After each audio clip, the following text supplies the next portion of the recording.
Students कैसे हैं आप? आई होप आप सब ठीक होंगे। आज हम बात करेंगे चैप्टर नंबर 6 सॉल्यूशंस, इसके क्वेश्चन शॉर्ट क्वेश्चन आंसर्स की। पहला क्वेश्चन है why suspension and solutions do not show Tyndall effect while colloids do.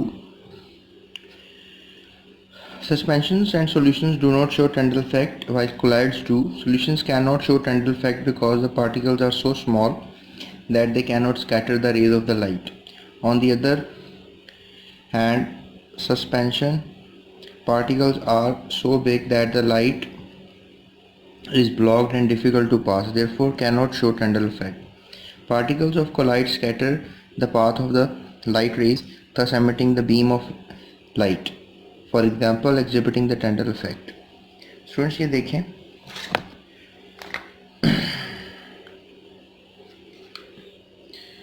ये मेरे हाथ पे आपको नज़र आ रहा है कि कैसे लाइट जो है मेरी उंगली रेड हो गई है।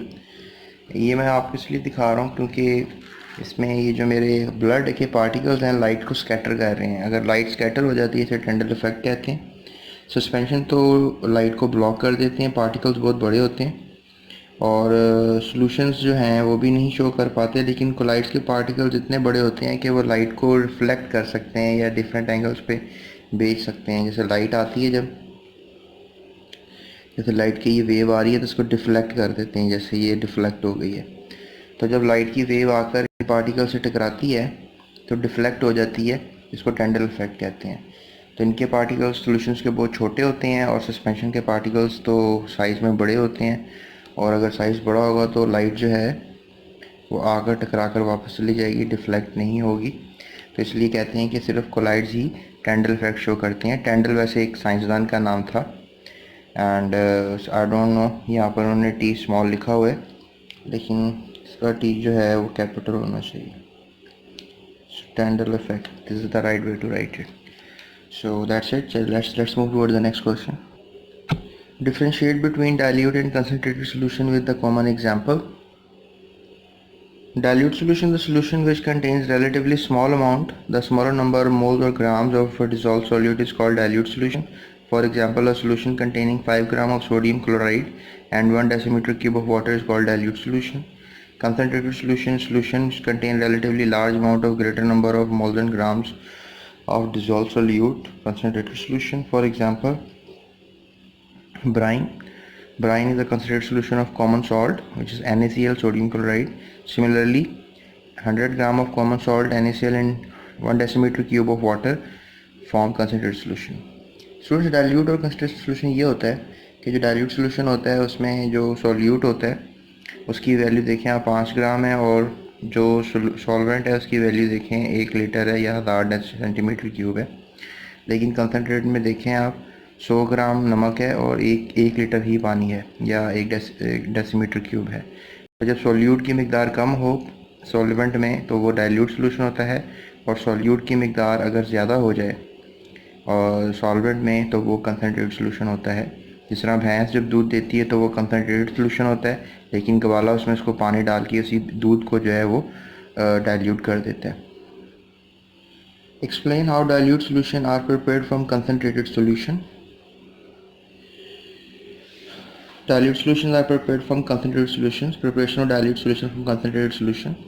If we want to prepare dilute solution from concentrated solution, then use the following dilution formula. M1V1 is equals to M2V2, and that is how you're going to show it. M1 is basically molarity of concentrated solution. V1 is volume of the concentrated solution taken. M2 is the required molarity of dilute solution, and V2 is the required molarity of the dilute solution. So how dilute solutions are prepared from concentrated solutions. So this is the method to do it, और that is the formula आप इसको use करोगे। यानी आप एक controlled dilute solution बनाना चाहते हो, मतलब आप अगर कोई खाली सॉल्यूशन है उसमें पानी डाल दो तो वो तो डाइल्यूट हो ही जाएगा, लेकिन कंट्रोल यानी आपको कंसनट्रेशंस पता हो सबकी, तो लिहाजा आप इस फार्मूले का यूज़ करके कंट्रोल्ड डाइल्यूट सॉल्यूशन बना सकते हो। So this is the way to make it right. Why is molarity and give its formula to prepare a molar solution. What is molarity and give its formula to prepare a molar solution. So molarity is basically the number of moles of a solute dissolved in 1 decimeter cube of solution is called molarity.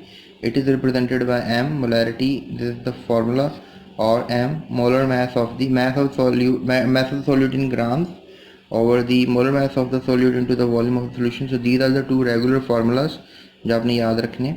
So molar solution or 1 molar solution क्या होता है? The solution containing 1 mole of solute in 1 dm cube of solution is called molar solution or 1 molar solution. Preparation of molar solution: take 1 dm cube of measuring flask, fill half of the flask with water, and in it 1 mole of solute like sodium hydroxide. 1 mole of sodium hydroxide is equals to 14 ग्राम, इसका molar mass है. Shake it until the solute, यानी आप इसका molar mass लो, 1 decimetre cube पानी में डाल दो. So sodium hydroxide completely dissolves and now add water to the flask up to the mark 1 decimeter cube. ये बेसिकली एक फ्लास्क होता है, इसको हम मेजरिंग फ्लास्क कहते हैं. इस तरह ये बन रहा है.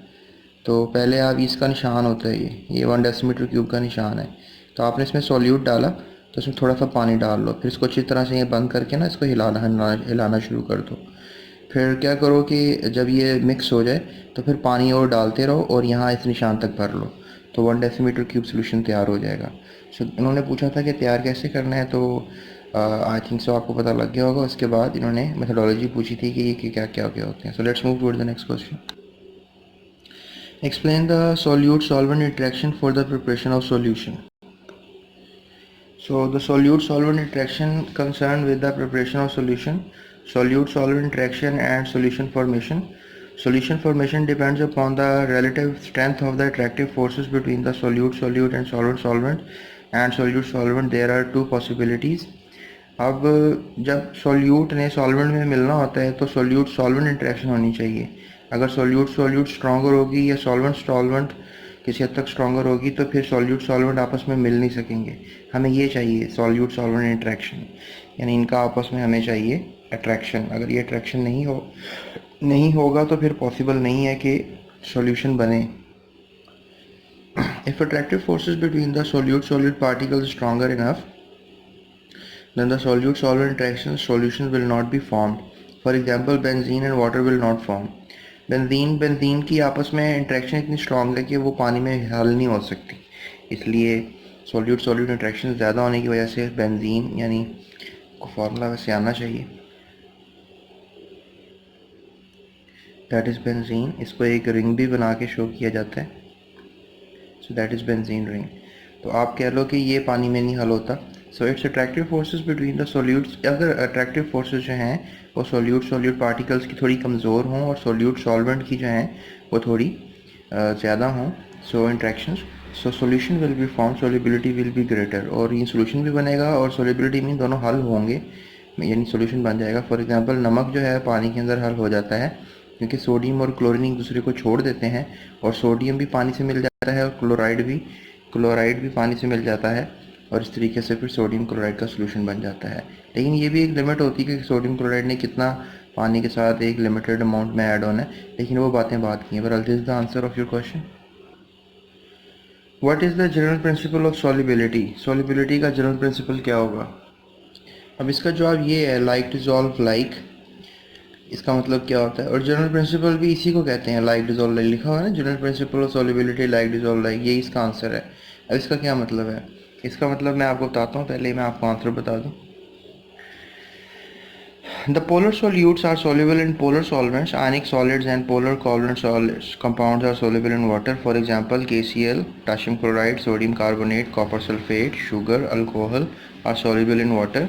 Non-polar solutes are soluble in non-polar solvents. For example, bromine, grease, paints, naphthalene are non-polar solutes. Therefore, these are soluble in non-polar solvents like ether, carbon tetrachloride.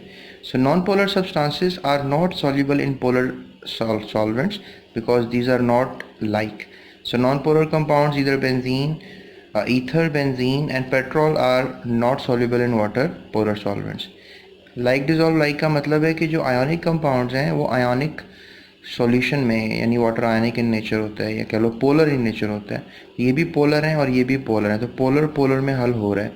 अब जो नॉन पोलर है, जैसे कि नॉन पोलर में आप ये सब compound ले लो, bromine water, grease, paints, naphthalene, ये सब नॉन पोलर हैं। और अगर आप इनको सॉल्युबल करना चाहो, पोलर में तो नहीं होंगे, लेकिन नॉन पोलर सॉल्वेंट्स भी होते हैं जैसे ईथर, कार्बन, इसमें हल हो जाएंगे। यानी पोलर पोलर में हल हो रहा है, non polar compound non polar में हल हो रहा है।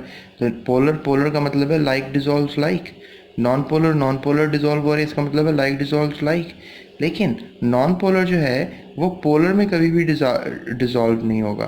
तो लिहाजा नॉन पोलर अगर पोलर में डिजोल्व हो जाए तो फिर ये बात ही गलत हो जाएगी। तो लिहाजा ये होता ही भी नहीं है। इसमें आप देख लो, लिख रहे हैं कि नॉन पोलर सब्सटेंसेस जो सॉल्युबल नहीं होते पोलर में, क्योंकि इनके अंदर डेवलपमेंट नहीं हो पाती है अट्रैक्शंस की। सो नॉन पोलर कंपाउंड जिस तरह के आपको ये बता रहे हैं एग्जांपल्स, ये पानी में सॉल्युबल नहीं है। जिस तरह कि आप घी को पानी में डालो तो वो सॉल्युबल नहीं है, क्योंकि घी नॉन पोलर है और पानी पोलर है। तो ये सारी स्टोरी है पोलर नॉन पोलर की। जी डियर स्टूडेंट्स, तो नेक्स्ट क्वेश्चन है हमारा, discuss the effect of temperature on solubility. अब देखें, जो टेम्परेचर है सॉल्युबिलिटी पे बहुत इफेक्ट रखता है। Effect of temperature on solubility, the in the majority of solutes solubility increase with the increase of temperature, but this is not always true. Sometimes solubility decreases with the rise of temperature. So there are three possibilities. अब देखो, अगर हम देखें कि solute जो है वो पानी में हल होता जा रहा है, इसकी एग्जांपल ले लेते हैं, और टेम्परेचर बढ़ाने से ये हमेशा ज़्यादा हल होता है और टेम्परेचर कम करने से कम हल होता है। ऐसा हर बार नहीं होता, कुछ सॉल्ट्स ऐसे होते हैं जो टेम्परेचर बढ़ा देने से कम डिज़ोल्व होना शुरू हो जाते हैं। तो जैसे आप देखो, जब कभी भी लेट्स से दैट सोल्यूट, चीनी को ले लो और पानी को सॉल्वेंट ले लो, तो अगर आप पानी और चीनी का मिक्सचर बनाओगे तो अमूमन आपने देखा होगा कि घरों में जो चीनी है वो नॉर्मल पानी, यानी ठंडे पानी में नहीं, नॉर्मल पानी में उसको हल किया जाता है। क्यों? क्योंकि ठंडे पानी में अगर चीनी को हल करोगे तो इतनी हल नहीं होगी, नॉर्मल पानी में ज़्यादा हल होगी। तो ऐसा क्यों होता है? क्योंकि शायद नॉर्मल पानी का टेम्परेचर ज़्यादा होता है और ठंडे पानी का टेम्परेचर तो ऑब्वियसली कम होगा।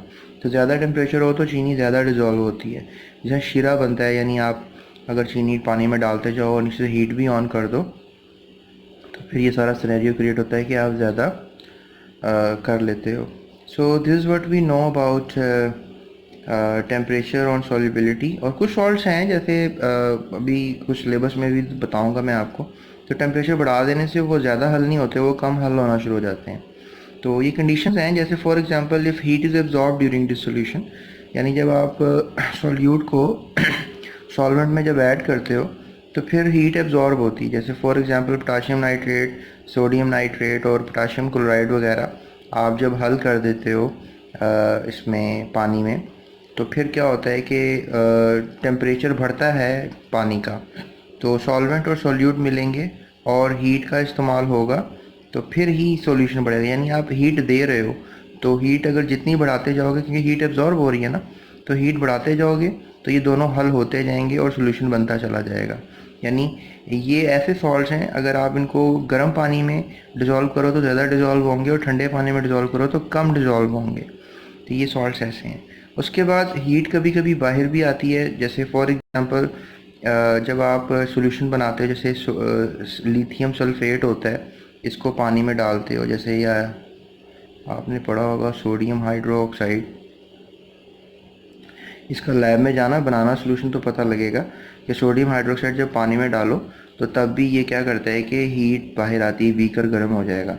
इस तरह लिथियम सल्फेट भी डालोगे तो फिर क्या होगा कि बीकर गर्म होगा, और बीकर जितना ज़्यादा गर्म होता चला जाएगा सॉल्युबिलिटी उतनी कम होती चली जाएगी, तो लिहाजा सॉल्युबिलिटी विल डिक्रीज। तो लिहाजा ये तुम्हें पता होना चाहिए। और इसके अलावा एक और सॉल्ट है, दैट इज़ लिथियम सल्फेट के अलावा सीजियम सल्फेट है। तो सीजियम सल्फेट भी पानी में डालोगे तो हीट बाहर निकालेगा और पानी को गर्म करेगा, बीकर को गर्म करेगा। ये एक्सोथर्मिक प्रोसेस, यानी सॉल्यूट और सॉल्वेंट आपस में मिलाए तुमने तो सोल्यूशन तो बना, लेकिन हीट बाहर आने लग गई। इसके अलावा तुम्हें मैंने सोडियम हाइड्रोक्साइड की अच्छी एग्जाम्पल दी है, और भी बहुत से हैं लेकिन ये कॉमन है। उसके बाद हीट जब कोई फ़र्क नहीं पड़ता, पानी में अगर कोई सॉल्यूट डालो, जैसे नमक है, नमक को पानी में डालो तो इतनी ज़्यादा हीट बाहर नहीं करेगा। इवॉल्व का मतलब है बाहर निकलना। तो लिहाजा सोडियम क्लोराइड को पानी में डालो तो ना तो वो एब्जॉर्ब करेगा ना इवॉल्व करेगा, इतना ख़ास कोई फ़र्क नहीं पड़ेगा। तो ये जो क्वेश्चन है इसमें ग्राफ भी बड़ा इंपॉर्टेंट है, जो उन्होंने आपको बुक में ग्राफ दिया हुआ है उसमें से बेशक कोई 3 सॉल्ट्स की लाइनों को जो है वो थोड़ा सा रट्टा लगा लो, याद कर लो, और जब भी ये सवाल आए तो इसको जवाब में आप वो ग्राफ भी बनाओ, तो लिहाजा एग्ज़ाम्स में अच्छे नंबर आएंगे। फ़िलहाल तो ये शॉर्ट क्वेश्चन में पूछा गया है, इतना लिखना इनफ है, और यही अगर लॉन्ग में पूछ जाता है और यही लिख दो आप, लेकिन एक ग्राफ का एडिशन कर देना, इससे ये होगा कि आपके लिए ज़रा थोड़ा सा इजी हो जाएगा एग्जामिनर को नंबर देना। तो आई होप आपको इसका आंसर मिल गया होगा। नेक्स्ट क्वेश्चन है 5 करेक्टरिस्टिक्स बताओ कोलाइड्स के। अब अगर हम कोलाइड्स के 5 करेक्टरिस्टिक्स की बात करें तो the particles are large consisting of many atoms, ions और मॉलिक्यूल्स। ठीक है, ये पहला करेक्टर है। The colloids appears to be homogeneous but actually it is a heterogeneous mixture. Particles do not settle down for a long time, therefore collides are quite stable. Particles are large but can't seen with the naked eye. Although the particles are big but they can pass through the filter paper. Particles of collide scatter the path of the light rays, thus exhibit the Tyndall effect.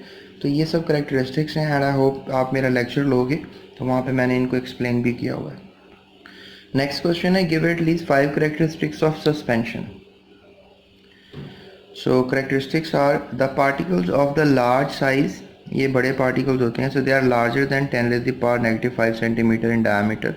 इनका size काफ़ी बड़ा होता है, 10⁻⁻, ये MCQ भी आ जाता है आपको, ये सस्पेंशन का साइज़ होता है ना। So particles remain undissolved from a heterogeneous mixture.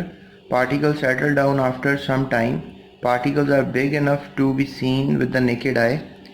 Solute particles cannot pass through the filter paper. Particles are so big that the light is blocked and difficult to pass. So that is the possible answer. So students, ये था solution chapter जिसमें हमने आपके short question answers को sort out किया। उम्मीद है आपको ये वीडियो पसंद आई होगी। तो मज़ीद वीडियोस के लिए जो है इधर थंबनेल आ जाएगा, अगर नहीं भी आ रहा तो आप चैनल की प्लेलिस्ट में जाके मज़ीद वीडियोस देख सकते हैं। तो जाते हैं चैनल को सब्सक्राइब ज़रूर कर लीजिएगा और बेल आइकन को हिट कीजिएगा ताकि मेरी तमाम अपडेट्स आपको बवक्त मिलती रहें। तो अपना बहुत ख्याल रखिएगा और अपने दोस्तों के साथ इन वीडियोस को लाजमी शेयर कर दिया कीजिए, और वीडियो पूरी देखा कीजिए क्योंकि आपकी वीडियो पूरे देखने से ही हमें फ़ायदा होता है। So that's it, thank you so much. अपना